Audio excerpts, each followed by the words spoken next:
امام حسن کو قلت انصار ہے، لشکر کی کثرت کوئی نہیں ہے، اور لوگوں میں پیسہ اتنا تقسیم کر دیا گیا ہے، لالچ اتنا آ گیا ہے، مال دنیا اتنی آ گئی ہے، شیطان نے اتنی بڑی دیوار کھڑی کر دی ہے کہ لوگوں کو امامت اوجھل ہو گئی۔ اب امام حسن مجتبیٰ جو ہیں وہ معاویہ کے ساتھ ایک معاہدہ کرتے ہیں۔ دیکھیں، جب بھی کوئی جنگ شروع کی جاتی ہے تو جنگ کا مقصد لوگوں کو قتل کرنا نہیں ہوتا، جنگ کا مقصد ہوتا ہے اپنے ہدف کو پانا۔ جنگ کا مقصد یہ ہوتا ہے کہ اپنے مقصد کو پانا، جو اپنے مقصد کو پالے وہ جنگ جیتتا ہے، چاہے اس کے افراد زیادہ قتل ہوں یا کم قتل ہوں۔ بے شک لوگوں کی لاشوں کے ساتھ جنگوں کی جیت اور ہار کا فیصلہ نہیں ہوتا کہ کس نے زیادہ لوگ مارے، فیصلہ اس بات پہ ہوتا ہے کہ کس نے اپنے موقف کو تسلیم کروایا، کون اپنے مقصد کو پا گیا، کس نے اپنے ہدف کو پایا۔ ابھی آپ نے دیکھا کہ ایک بہت بڑی وار ہوئی ٹیررسٹ کے خلاف، داعش کے خلاف، جس میں دنیا کے تمام ممالک نے یہ معاہدہ کیا کہ ٹھیک ہے ہم ایک نیٹو فورسز بناتے ہیں اور ہم پوری دنیا سے دہشت گردوں کو ختم کرتے ہیں۔ تو اب جس ملک سے دہشت گردی ختم ہوئی وہاں یہ نہیں دیکھا جائے گا کہ کتنے پاکستانی فوجی شہید ہوئے، کتنے امریکن فوجی شہید ہوئے، اب وہاں یہ دیکھا جائے گا کہ اس علاقے میں دہشت گرد کتنے ختم ہوئے۔ اگر وہاں سے دہشت گردی ختم ہو گئی تو اب ہم نے اپنی لاشیں نہیں گننی، ہم جنگ جیت گئے ہیں کیونکہ ہم نے اپنے ہدف کو پا لیا ہے۔ اب پاکستان کی بر صغیر کی جب آزادی ہوئی تو لاکھوں لوگوں کی جان کا نذرانہ ہوا پاکستان کو آزاد کروانے کے لیے۔ تو جب قائد اعظم نے اپنے ہدف کو پا لیا تو پھر لاشیں نہیں گنی کہ ہماری لاشیں کتنی گری ہیں، پھر ہدف دیکھا گیا کہ ہم نے جس آزادی کا ہدف رکھا تھا اسے پا لیا۔ تو اس کا مطلب ہے کہ جنگیں ہمیشہ ہدف کے تعین پہ ہوتی ہیں۔ اب امام حسن مجتبیٰ کا ہدف تھا حاکم شام سے وہ باتیں منوانا جو وہ مان نہیں رہا تھا، وہ کہہ رہا تھا میں مسلمانوں کا خلیفہ ہوں۔ اب اگر امام حسن بغیر جنگ کے بھی اس سے وہ منوا لیتے ہیں تو سمجھے کہ حسن نے جنگ جیت لی۔ بے شک بے شک۔ اب اگر لڑائی پورا 1 سال بھی ہوتی اور 1 سال کے بعد وہ مسلمانوں کا خلیفہ بن کے ہی وار سے قرآن بن کے سامنے آ جاتا تو امام حسن کی جنگ بغیر نتیجے کے ختم ہوتی۔ امام حسن نے جنگ نہیں کی لیکن معاہدہ ایسا کیا کہ جو ہدف جنگ سے ملنا تھا وہ معاہدے سے مل گیا۔ مثلا امام حسن مجتبیٰ نے جب معاہدہ لکھا تو معاہدے کی پہلی شرط لکھی کہ آج کے بعد امیر شام قرآن اور سنت پر عمل کرے گا۔ یہ جملہ نہیں تھا، یہ امام حسن کا ایک وار تھا جس نے اس کی گردن کو توڑ دیا۔ امام حسن نے کہا تو مان کہ تو قرآن اور سنت پر عمل کرے گا۔ اس نے فوراً کہا کہ کروں گا۔ اگر وہ عمل کرتا تھا تو اس نے امام حسن سے یہ کیوں نہیں پوچھا کہ یہ شرط کیوں رکھی ہے؟ بے شک، میں تو پہلی قرآن اور سنت پہ عمل کرتا ہوں۔ بندہ آج کسی مسلمان سے کہے کہ میں تجھے قرض اس بات پہ دوں گا کہ تو پہلے کلمہ پڑھ، تو وہ کہے گا کہ بھائی قرض بے شک نہ دے لیکن میں تو پہلے ہی کلمہ پڑھتا ہوں۔ اب امام حسن مجتبیٰ نے کہا کہ میں تجھے حکومت دیتا ہوں لیکن تو قرآن اور سنت پر عمل کرے گا۔ اس نے کہا ہاں میں کروں گا۔ اب آج زمانہ اسے کاتب وحی کہے بھی لیکن تاریخ نے لکھ دیا کہ امام حسن نے اس سے منوایا تھا کہ تو قرآن اور سنت پہ عمل کرے گا۔ اگر وہ قرآن اور سنت پہ عمل کرتا تھا تو اس نے امام حسن کی شرط کو کیوں مانا؟ جیو قبلہ۔ اب جب امام حسن نے قرآن اور سنت کی شرط لکھوائی تو بدلے میں انہوں نے شرط لکھوائی کہ ایک شرط آپ نے لکھوائی ہے تو ایک شرط ہم لکھواتے۔ مولا حسن نے کہا کون سی شرط؟ انہوں نے کہا معذرت، انہوں نے کہا کہ صرف قرآن اور سنت پہ نہیں، سیرت شیخین پر بھی عمل ہوگا، یعنی کہ جو 3 حکومتیں علی سے پہلے گزری ہیں ان کی سیرت کو بھی شرائط میں رکھو۔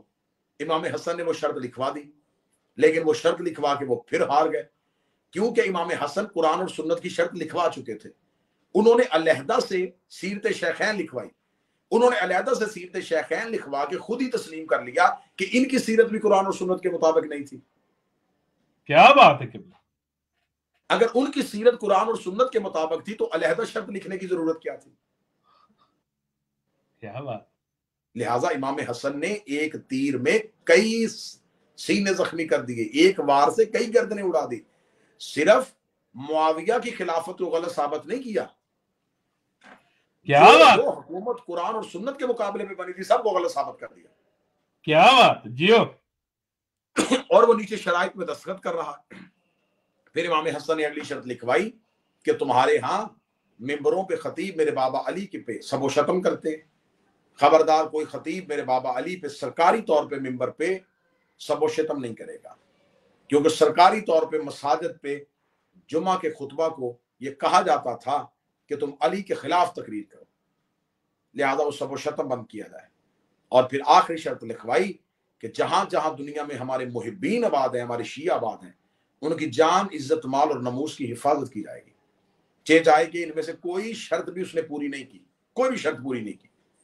اگر اس نے وہ شرط پوری کرنی ہوتی تو پھر حجر بن عدی کا قتل نہ ہوتا، پھر رسول کے جیے صحابہ کا قتل نہ ہوتا، اور نہ ہی اس نے ممبروں سے علی پہ سب و شتم بند کیا، اور نہ ہی شیعوں کو پناہ دی، شیعت کو قتل کیا گیا. لیکن امام حسن نے یہ شرطیں لکھوا کے تاریخ کو اس کا چہرہ ہمیشہ کے لیے دکھا دیا. خدا کی قسم اگر امام حسن یہ معاہدہ نہ لکھتے تو جیسے بہت سے لوگ آج بھی عزت کے پردے میں ہیں، یہ بھی عزت کے پردے میں چلا جاتا. کیا بات ہے قبلہ، بہت خوب. آج بھی اہل سنت کی اکثریت 3 خلفاء کی خلافت کو مانتی ہے لیکن معاویہ کی خلافت کو نہیں مانتی. اہل سنت کے ایک ریسرچ سکالر محقق ابو العلا مودودی نے جو کتاب لکھی تھی خلافت و ملوکیت، اس نے بھی مانا کہ خلافت جو ہے وہ رہی خلافت راشدہ، اور پھر علی کے بعد خلافت راشدہ نہیں ہوئی، علی کے بعد پھر 7 سال کا اگر 7 مہینے کا امام حسن کا دور نکال دیا جائے تو پیچھے ملوکیت ہے. بڑے بڑے مورخین ابن تیمیہ جیسے تسلیم کر گئے کہ یقیناً جو معاویہ کی نظام خلافت ہے اس کا اسلام کی خلافت کے ساتھ کوئی تعلق نہیں تھا. کبھی بھی یہ مولوی تسلیم نہ کرتے، کبھی یہ مورخ تسلیم نہ کرتے اگر مولا حسن معاہدہ نہ لکھتے. دشمنان اہل بیت پر لعنت بے شمار. امام حسن کا جو معاہدہ تھا وہ اصل میں اس کے چہرے کو بے نقاب کرنا تھا. بے شک. امام حسن نے یہ معاہدہ لکھوا دیا. معاہدہ لکھوانے کے بعد جب حکومت اس کے پاس گئی تو اس نے حکومت بننے کے بعد اس نے اپنے دربار میں بڑا شاندار جشن کا اہتمام کیا. جشن کا اہتمام کرنے کے بعد اس نے وزراء، حکماء، سفرا کو بلایا کہ آج میرے سر پہ دستار خلافت ہے، حسن نے میری خلافت کو تسلیم کر لیا ہے، حسن نے مان لیا ہے کہ حکومت معاویہ کے پاس چلی جائے، اب میں پورے اسلامی مملکت کا خلیفہ بن گیا ہوں تو لہٰذا میرے دربار میں جشن کا اہتمام ہوگا. اس نے اپنے دربار میں جشن کا اہتمام کیا. جشن کا اہتمام کے دوران اس نے حضرت امام حسن کو دعوت دی. امام حسن مجتبیٰ جب دربار میں پہنچے، دربار میں پہنچنا تھا، اس نے اپنے دربار میں پہلے لوگوں کو کہہ دیا تھا کہ جب حسن آئے تو ان کے احترام میں کھڑے نہیں ہونا، کیونکہ خلیفۃ المسلمین وہ نہیں میں ہوں، امیر المومنین وہ نہیں میں ہوں. جو ہی امام حسن کا پہلا قدم دربار میں آیا تو سب سے پہلے یہ خود اپنے تخت سے اٹھ کے کھڑا ہو گیا. بعد میں لوگوں نے پوچھا تو نے کہا تھا کہ احترام میں کھڑے نہیں ہونا، تو خود اٹھ کے کھڑا ہو گیا. اس نے کہا مجھے خداوند حسن کی قسم ہے، جو ہی حسن دربار میں داخل ہوئے تو حسن کے پیچھے ایک آگ کا دیو جن آ رہا تھا جس کے ہاتھ میں آگ کا تازیانہ تھا. اس نے آ کے مجھے کان سے پکڑ گیا، اٹھ کھڑا ہو، دیکھ نہیں رہا میرے مولا حسن آ گئے. کیا بات ہے، نعرہ حیدری یا علی علی علی علی. اس نے تخت میں بیٹھ کے جب اپنی بیعت شروع کرائی تو اس نے اپنے آبا و اجداد کی تعریفیں کروانی شروع کر دی. اس نے اپنے باپ دادا کے فضائل پڑھوانے شروع کر دیے. اس نے اپنے تنخواہ دار لوگوں سے کہا کہ میرے باپ کے فضائل پڑھو، میرے دادا کے فضائل پڑھو. کبھی اس کرسی سے کوئی اٹھتا اس کے دادا کے فضائل پڑھتا، کبھی اس کرسی سے کوئی اٹھتا اس کے باپ کے فضائل پڑھتا. جب لوگ خاموش ہو گئے تو حسن مجتبیٰ اٹھ کے کھڑے ہوئے. حسن مجتبیٰ نے کہا تو نے میرے سامنے اپنے خاندان کے فقر و مباحت کیے، تو نے اپنے خاندان کی تعریف، فضائل اور مناقب پڑھے. اب میں تجھے بتاتا ہوں کہ میں حسن کون ہوں. یہ کہنے کے بعد میرے مولا حسن کی آواز آئی، میرا نام حسن ہے، لقب میرا مجتبیٰ ہے، بیٹا میں علی کا ہوں، نواسہ میں محمد مصطفیٰ کا ہوں، میں ابراہیم کی ذریت ہوں، میں اسماعیل کی نسل ہوں، میں شجرہ طیبہ کا ثمر ہوں، میں اللہ کے رازوں میں سے ایک راز ہوں، میں اللہ کے امور پہ قدرت رکھنے والا ہوں. ہم نظام کائنات کو چلانے والے ہیں. سورج ہماری انگلی کے اشارے سے نکلتا ہے، دریاؤں کو روانی ہم دیتے ہیں، سمندر کو طغیانی ہم دیتے ہیں، بادل کو شور ہم دیتے ہیں، ہواؤں کو زور ہم بخشتے ہیں، کلیوں کو چٹک ہم دیتے ہیں، پھولوں کو مہک ہم دیتے ہیں، سبزے کو لہک ہم دیتے ہیں. میں یعصوب الدین کا بیٹا ہوں، میں قائد غر المجدین کا بیٹا ہوں، میں فاتح دارین کا بیٹا ہوں، میں نقطہ بائے بسم اللہ کا بیٹا ہوں، میں واری قرآن کا بیٹا ہوں، میں اس کا بیٹا ہوں جسے جبریل استاد کہتا ہے، میں اس کا بیٹا ہوں جسے چوتھے آسمان والے عبد الصمد کہتے ہیں، میں اس کا بیٹا ہوں جسے انجیل والے ایلیا کہتے ہیں، زبور والے ابی کہتے ہیں، توراۃ والے طبی کہتے ہیں، میں اس کا بیٹا ہوں جسے قرآن میں کل شیء احسنہ فی امام مبین کہا گیا، میں اس کا بیٹا ہوں جس کے بارے میں قرآن میں انما یرید اللہ کی آیت آئی، میں اس کا بیٹا ہوں جس نے انگوٹھی دے کے انما ولیکم اللہ کی آیت کو اتارا تھا، میں اس کا بیٹا ہوں جو سورہ الحمد کا سرنامہ ہے، میں اس کا بیٹا ہوں جو یاسین کے سر کا تاج ہے، میں اس کا بیٹا ہوں جو سورہ آل عمران کا وارث ہے، میں اس کا بیٹا ہوں جو سورہ بنی اسرائیل کا سیرا ہے، میں اس کا بیٹا ہوں کہ فجر جس کے دروازے پہ اتری تھی، میں اس کا بیٹا ہوں ستارہ جس کے دروازے پہ اترتا ہے، میں اس کا بیٹا ہوں جبریل جس کے دروازے پہ درزی بن کے آتا ہے، میں اس کا بیٹا ہوں اسرائیل جس سے موت کا اذن لے کے جاتا ہے، میں اس کا بیٹا ہوں جو آسمانوں پہ نظام کائنات کو چلاتا ہے، میں اس کا بیٹا ہوں جو صفا ہے، میں اس کا بیٹا ہوں جو مروہ ہے، میں اس کا بیٹا ہوں جو عبد المطلب ہے، میں اس کا بیٹا ہوں جو شجرہ طیبہ ہے، میں اس کا بیٹا ہوں جو مقام زمزم ہے۔ یہ کہنے کے بعد امام حسن نے کہا میں اس کا بیٹا ہوں جو چوتھے آسمان پہ بیٹھتا ہے، میں اس کا بیٹا ہوں جو تیسرے آسمان پہ بیٹھتا ہے، میں اس کا بیٹا ہوں جو پہلے آسمان پہ بیٹھتا ہے۔ یہ کہنے کے بعد امام حسن معاویہ کے تخت کے سامنے جا کے اس کی آنکھوں میں آنکھیں ڈال کے کہتے یہ بدبخت، میں اس کا بیٹا ہوں جو معراج کے پردے میں ادھر بولا تھا، اور میں اس کا بھی بیٹا ہوں جو معراج کے پردے میں ادھر بولا تھا۔ نعرہ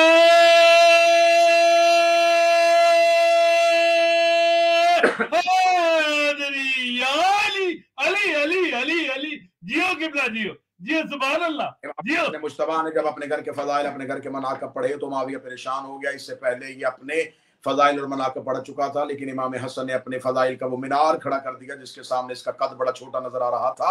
اس کو کچھ سمجھ نہیں آ رہا تھا کہ میں اپنے کون سے گھر کی فضیلت پڑھوں۔ حسن نے جو قرآن کی آیتیں پڑھی، میرے گھر میں کوئی ایسی قرآن کی آیت نہیں آئی، میرے دروازے پہ تو کبھی تارا نہیں آیا۔ اب اس نے کہا کہ میں فقر و مباحات میں نہ قرآن کی آیات پڑھ سکتا ہوں، نہ عرش الہی کا تعارف کروا سکتا ہوں، تو میں دنیا میں جو دولت میں نے کمائی ہے اسی دولت کو امامت کے سامنے لے کے آتا ہوں۔ اس نے اپنے سپاہیوں سے کہا صبح سے لے کے شام تک جتنا خزانہ میں نے بیعت کرنے والوں کو دیا ہے اس خزانے کا دگنا لا کے حسن کے قدموں میں ڈھیر کرو۔ بیت المال کا منہ کھل گیا، درہم و دینار کی بوریاں آ گئی، سونے کے سکے آ گئے، چاندی کے سکے آ گئے۔ امام حسن کے پاؤں میں اس کے سپاہیوں نے سونے کے سکوں کی بوریوں کو کھولنا شروع کر دیا۔ جب امام حسن کے قد کے دونوں طرف برابر سونے کے سکوں کا ڈھیر لگا دیا تو اس نے اپنے تخت سے کھڑے ہو کے کہا اے حسن اپنے غلاموں سے کہے یہ سونے کے سکے اٹھا کے لے جاؤ، کیونکہ آج میں مسلمانوں کا خلیفہ بن گیا ہوں۔ امام حسن اس کی طرف دیکھا، یہ مجھے کیوں دے رہا ہے؟ کہنے لگا حسن لے جا، میں ہندا کا بیٹا ہوں، حسن لے جا، میں ہندا کا بیٹا ہوں۔ امام حسن ابھی خاموش تھے، یا بازار سے ایک شخص نے گزرتے ہوئے امام حسن کو دربار میں کھڑے ہوئے دیکھا،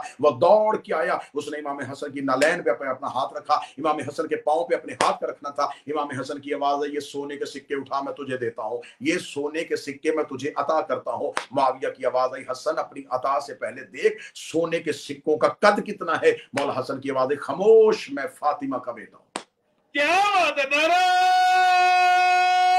حیدری یا علی علی علی علی علی، جیو قبلہ، جیو جیو جیو۔ یہ جس کو راج کر رہا تھا حسن ذہنوں پہ حکمرانی کر رہا تھا۔ آج بھی پوری دنیا میں جا کے دیکھو، آج بھی معاویہ کا نام و نشان کہیں نہیں۔ آج بتاؤ اس کی قبر کہاں ہے، آج بتاؤ اس کی نسل کہاں ہے، آج بتاؤ کہ اس کا کردار کہاں گیا۔ حسن کل بھی زندہ تھا، حسن آج بھی زندہ ہے، اور حسن ہمیشہ زندہ رہے گا۔